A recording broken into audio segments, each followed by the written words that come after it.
Don't miss the inaugural All-American Cup Team Tennis Tournament, presented by Thomas J. Henry, at the Freeman Coliseum in San Antonio, Texas, November 11 through 13.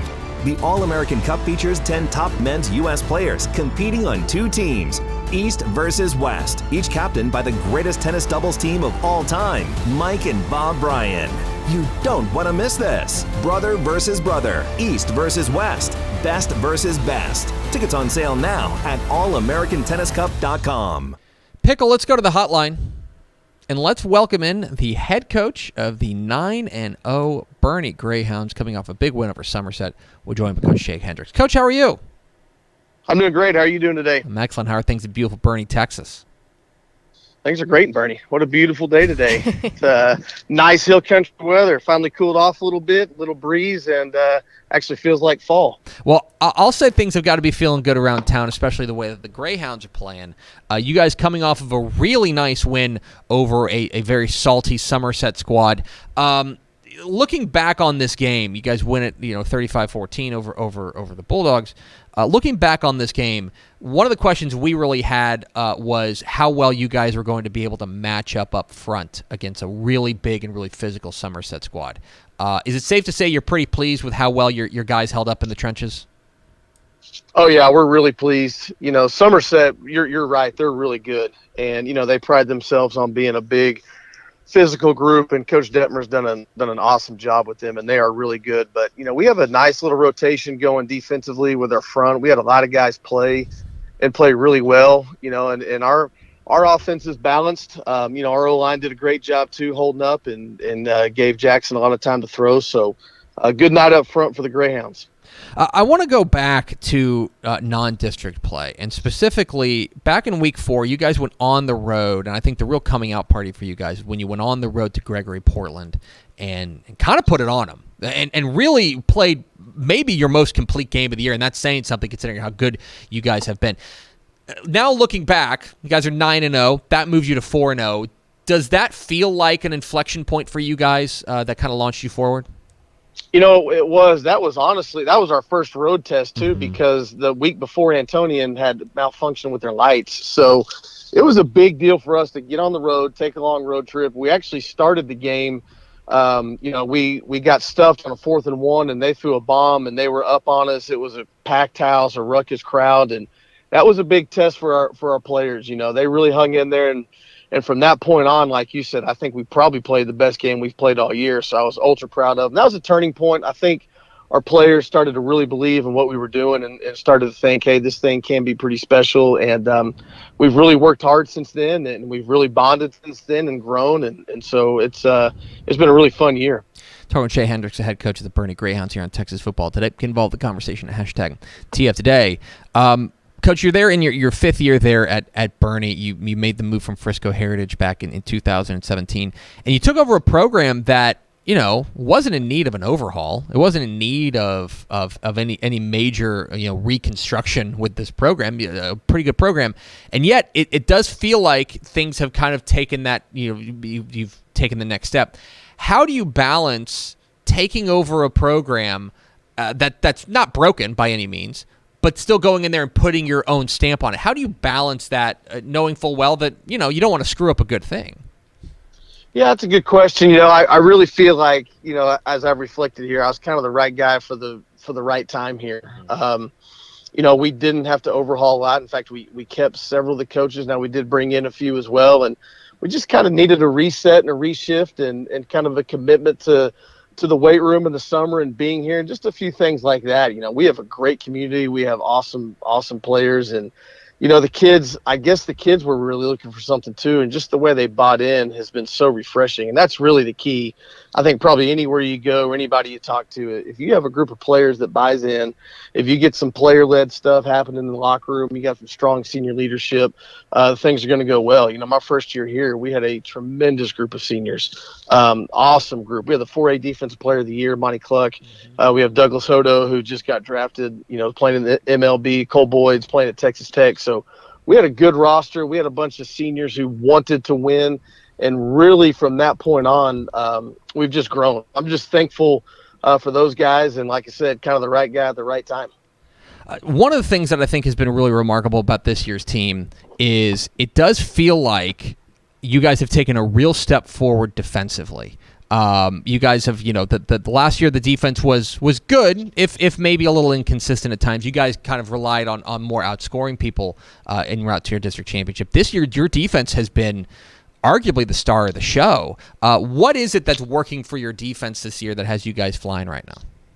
Well, I mean, you're absolutely right. I mean, you can look at a lot of really good teams on Friday night and Saturday afternoons, and when you play really good defense, specifically when you stop the run and you make teams one-dimensional, you got a real chance. And I think that's the secret to what we've done this year. This is one of the best fronts I've had. From our, like I said earlier, we rotate 7 or 8 defensive linemen in the game. We rotate multiple linebackers, and we've done a good job of making people uncomfortable. We've stopped the run, put them in 3rd and long, and then, that's an advantage for the defense when you can do that. And then, to add to that, I think our offense does a good job. We've played, besides really the Gregory Portland game, we've played with a lead most of the year. And so when you can play with a lead and then you can stop the run and then you make people have to throw, it's been good for us. We've got 2 defensive ends that really get after the passer, Caleb Hamby and Jeffrey Brown. They do a great job of not just stopping the run, but putting a lot of pressure on the defense and the offense. That helps a lot too when you can get pressure with 4 and not have to blitz all the time. So a lot of credit to those guys. A lot of credit to Coach Sawyer, our defense coordinator, and it sure is fun to be able to punt and know you're going to play good defense. It takes a lot of stress off. Talking with Shea Hendrix of Boerne here, Coach. We had some questions coming into the year about the quarterback spot, and I think understandably so, because Rashawn Galloways don't grow on trees, and that guy's a heck of a ball player, and yet you guys have had this sophomore quarterback, Jackson Bays, who stepped up in a huge way there at the quarterback spot. Can you tell us a little bit about this young man and what is it about him that makes him special? Sure. First of all, yeah, Rashawn, that was obviously a huge loss when you lose a guy that's your all-everything guy, and what a great young man Rashawn is. He's so much fun to coach, and I think, though, the reason I'm bringing Rashawn up, I think he actually poured a lot into Jackson. Jackson be able to come up as a freshman, to be able to watch Rashawn play, and then to be with him through the playoffs and see how he handled himself and practice with him. Rashawn comes back and hangs out, and so Jackson has taken a lot from him, but the thing we saw in Jackson from the get-go was just his poise. I mean, his natural ability is phenomenal. He's got great arm talent, but his poise and his competitiveness, really set him apart. And he had a couple chances to fold or not play well. He had some bad things happen early in the Flower Bluff game, and boy, he just keeps coming back stronger after any type of adversity he sees. And he's got a great family. And I'm just so happy for him. We made the move pretty early on. Obviously we knew he was a good quarterback, and he's been competing for this spot all summer and towards the end of last spring. And we just got down to it. We said, you know what, he's shown he can do it. He can lead. He can handle it. And I think it probably made our team a little more versatile to have Houston be able to play tight end and stay at safety. You talk about our defense. We felt like Houston was a big piece of making our defense go from pretty good to real good. So the overall arching team is way better, and I'm really proud of how Jackson's handled it. Well, and you mentioned it, Coach, that this is you look across your roster and you've got a lot of youngsters out here. I mean, Jackson's just a sophomore. Your leading rusher, Adam Hicks, is just a sophomore. Your second leading receiver, Brooks Perez, who had a fantastic game there against Somerset, is just a sophomore. You mentioned Houston Hendrix. He's just a sophomore. I mean, up and down the line, you've got all these youngsters playing key roles. Have they surprised you with their development, or did you see this kind of special class coming? The beauty of our sophomore class is some of them, obviously the quarterback and a couple you mentioned start, but there's 6 or 7 others that don't have to start. They're role players. And we've been able to bring them along a little slower. They've been able to come off the bench and get in the rotation, and they've kind of worked their way into these roles, like Brooks Perez. He played about half the game the first part of the season, and now he's taken over, and like you saw last week, I mean, he played unbelievable. So it's been nice to not have to rely on them as early, and we've got a lot of depth. and they've been able to kind of ease their way into this thing, because playing varsity football, like is a hard thing to do. It's really, especially as the season goes on and the wear and tear, it's just so hard to do as a sophomore. But ultra proud of them, and we've got a good class, and they remind me of our 23s. Our seniors, I would say probably 6 or 7 of these seniors now have all started or saw significant action as sophomores as well. And man, you're just so seasoned when you play, 3 rounds deep, 2 years in a row. That's a lot of football. And so hopefully with this class of sophomores mixed with our juniors we have, who we really like, we can keep this thing going. Well, and speaking of keeping it going, on Friday night, you guys are going to try to close out a district championship, try to close out the first unbeaten regular season there since 1963 as you welcome in Fredericksburg. These are two programs that know each other pretty well, and I'm certainly not going to ask you to give away what you're planning on doing on Friday night, but when you take a look at what you're up against the Battling Billies coming up this week, what do you see?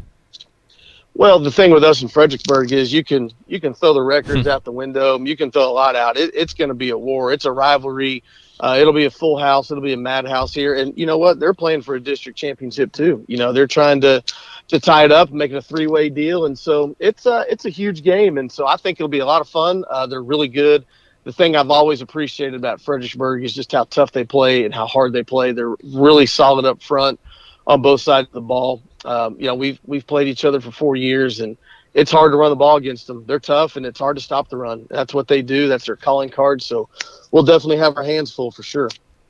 He's Jay Hendrix. He's the head coach of the 9-0 Boerne Greyhounds. Coach, we sure appreciate your time. Congratulations again on the big win on Friday night, and best of luck this week and down the road. Thank you. Thanks for having me on. I appreciate it. Absolutely. Big Jay Hendrix, head coach, Boerne Greyhounds. Join us. That was a really nice win over Somerset. It really was. And I think really kind of proof of how far they've come maybe from last year, especially on the defensive side, where I think last year that Somerset team might just play bully ball on them and just kind of mow them down. Maybe they win, but then it becomes this 56-42 shootout type game, right? Yeah, I was gonna say I saw them play against Corpus Christi Vets, and it was exciting because they've always got those skill players on the outside. They've always got the deep threat, but yeah, there was almost just no size up on the lines, and that's what kind of shot them in the foot. Yeah, and so now I think they're still not. Somerset's still bigger than them. That is can't teach that, but I think that they have improved so much up front that is really telling of how far this Boerne team is coming and how far they can go. Because you look at Region 4 of 4 Division 1, it's it's them, and it's Cal Allen, and they may be on a collision course. So should be great to see them see if they can close out their first first undefeated regular season since 1963. Yeah, if that's they're able wild. to do it. So almost 60 years down there in Boerne they've been waiting for it. We appreciate Coach Jay Hendrix hopping on with us.